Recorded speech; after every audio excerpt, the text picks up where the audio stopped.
Every tale hides a spark of inspiration. Welcome to the Inspire Tale. Long ago in a small town, there lived a man named Robert. He owned a small grocery shop. From its income, he could barely feed himself and his only son, Ethan. Ethan had now grown into a young man, but Robert had never made him work in the shop. One day, suddenly, Robert passed away. Ethan was devastated because apart from his father, he had no one in the world. Sitting alone, he thought sorrowfully, "Father has also left me all alone in this world." One of Robert's friends came to comfort Ethan and said, "Son, be patient. This must have been God's will. Now it is up to you to take charge of your father's shop." Ethan was smart and clever. He took control of the shop, but unfortunately no customers came. After a few days, he thought, "If things continue like this, I'll starve soon." Finally, Ethan decided to sell the shop. He sold it to a wealthy merchant and thought, "With this money, I'll go to another city and start a new business." He had heard of a nearby town where most people were known to be simple-minded. Ethan said to himself, "That's where I should set up a business." After several days of travel, Ethan reached a big city. He explored the markets, but soon realized prices were too high, and his savings weren't enough to start a business. After much thought, he came up with a strange but clever idea. He rented a shop in the market and put up a big sign that read, "Wisdom for sale." People laughed when they saw it. "Who sells wisdom? How foolish this boy must be. Who would ever buy wisdom?" But Ethan kept calling out loudly, "Listen, everyone. One day or another, everyone needs wisdom, whether a child or an elder. Today you laugh at me, but one day you will admit the value of my wisdom." Soon the entire city began talking about him. People joked, saying, "If ever I need wisdom, I'll go to him." The first buyer, Michael. In that city lived a wealthy but miserly old man. He had a son named Michael, who was naive and simple-minded. One day, Michael passed by Ethan's shop and read the sign. Curious, he walked in and asked, "How much do you sell wisdom for?" Ethan smiled and replied, "Sir, wisdom is not sold by weight. I'll give you as much wisdom as you're willing to pay for." Michael thought to himself, "If I spend too much, Dad will scold me. Better to buy just a little." He handed Ethan $1. Ethan wrote something on a slip of paper and gave it to him. On the paper was written, "When two people are fighting, it is not wise to stand and watch." Michael happily went home and proudly showed it to his father. "Look, Dad, I bought wisdom for just $1. Half for you and half for me." The old man read the paper and grew furious. "Fool, even a child knows this. You wasted $1.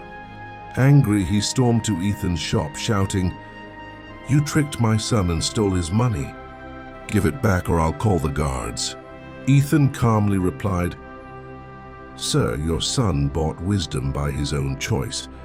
Still, if you wish, return the slip and I'll return the money." The old man threw back the slip, took his dollar and left grumbling. The servants' quarrel. The city's governor had 2 wives. One day their servants came to the market to buy fruit. One servant bought a watermelon for $2. At once the other servant saw it, paid $3, and claimed it instead. They began arguing loudly. Just then Michael happened to pass by and stopped to watch. Both women turned to him and said, "You must be our witness. Tell the governor what happened." Poor Michael nodded, not knowing what to do. At home, his father grew worried and said, "Only Ethan can help us now."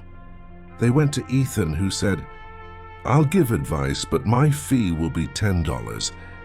The old man paid, and Ethan said, "When you're called to the governor's court, act like a fool, say silly things and behave oddly. The next day in court, when Michael was questioned, he followed Ethan's advice. Everyone laughed at his nonsense. The governor, thinking him mad, dismissed him from the court. Thus Michael was saved. The second advice. The old man feared the governor might one day discover Michael was only pretending. Again he went to Ethan. This time Ethan said, "My fee is $200. Though upset, the old man paid. Ethan then said, "Wait a little, then go to the governor and tell the truth. Honesty will save you." Months later, Michael told the governor everything. The governor smiled and said, "If you hadn't pretended that day, you would have angered one of my wives for sure. You did well. I forgive you." Michael also told him about Ethan. The governor said, "If this is true, then he must indeed be a wise man. I too will buy wisdom from him." The governor buys wisdom. The next day Ethan was called to the court. The governor said, "Merchant of wisdom, sell me your wisdom as well." Ethan replied boldly, "Certainly, but the price will be $20,000. The governor ordered his treasurer to pay at once. Ethan wrote on a slip and handed it over. Never do anything without careful thought and consideration. The governor was pleased and kept the slip by his bedside. The plot and salvation. Sometime later, the governor fell ill. His minister, who had long plotted to overthrow him, bribed the royal doctor to poison his medicine. When the doctor presented the medicine, the governor remembered Ethan's advice. Do nothing without careful thought. He looked closely at the doctor, whose nervous face gave him away. At last the doctor confessed, "My lord, forgive me. The minister forced me to mix poison in this medicine." The governor summoned the minister and said coldly, "This medicine was made by our doctor. Since you look unwell, why don't you drink it yourself?" The minister turned pale, fell to his knees, and begged for forgiveness. The governor ordered both the minister and doctor to be imprisoned for life. Then he appointed Ethan as his chief advisor. And so Ethan, the young man who once sold wisdom in the market, used his cleverness and patience to rise from nothing and earn the highest honor in the land.